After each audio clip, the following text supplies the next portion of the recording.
All right, everybody, welcome back for another deep dive. Yeah. Today we're tackling something really kind of personal, Yeah. you know? Yeah.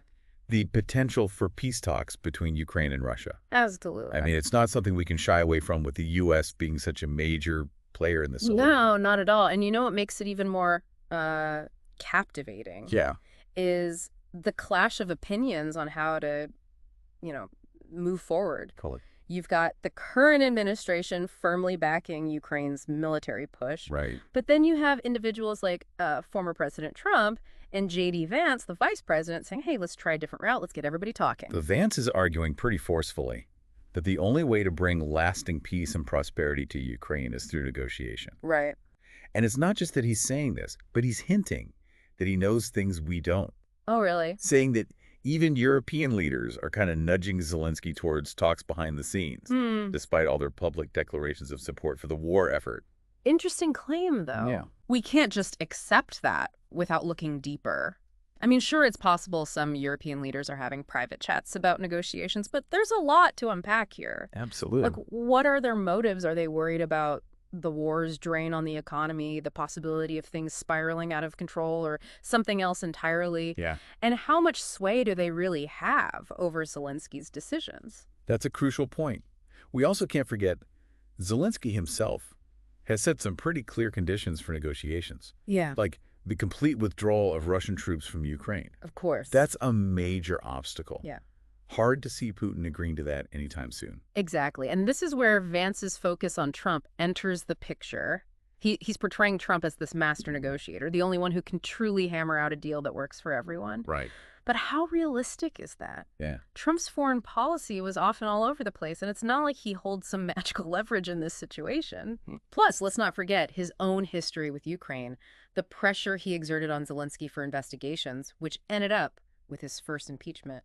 Speaking of Trump and Zelensky, Yeah. let's talk about their meeting.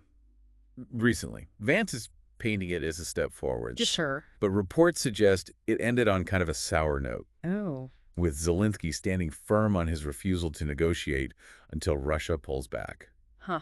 So where does that leave us? What really highlights the unbelievably tough spot Zelensky's in, Right. leading a nation under attack, duty-bound to protect his people. Of course. He's also keenly aware of the sacrifices Ukrainian soldiers are making on the front lines. Absolutely. But then there's the war's crushing impact on the country's economy and infrastructure. Yeah. And while the U.S. and Europe have been super supportive, there are hints that this support might not be endless. Right. And here's where the American people come into the picture. Okay. Vance claims that a lot of Americans, especially those in power, are getting tired of this conflict and don't want to keep seeing their tax dollars funding it indefinitely. We've already sent close to $66 billion in military aid. That's not a small number. It's true. There's this growing debate in the U.S. about how deeply we should be involved in Ukraine. Yeah. Some say we have a moral duty to assist Ukraine in defending itself against this unprovoked attack. Right. Others worry about the risks of things escalating and potentially leading to a wider conflict. Sure. And there are also valid concerns about the war's economic repercussions, both here and abroad. So we seem to be left with more questions than answers. Is negotiation even a feasible option at this point? Yeah. And if it is, what would it take for Zelensky to actually sit down with Putin? That's the million-dollar question, isn't it, if you were Zelensky? What factors would carry the most weight for you? The Right. safety and security of your people, the future of your nation, the chance of a negotiated solution, even if it means making tough compromises. Yeah. There are no simple answers, and the stakes are sky high. It's definitely a situation that demands careful thought about all the complexities involved. For sure.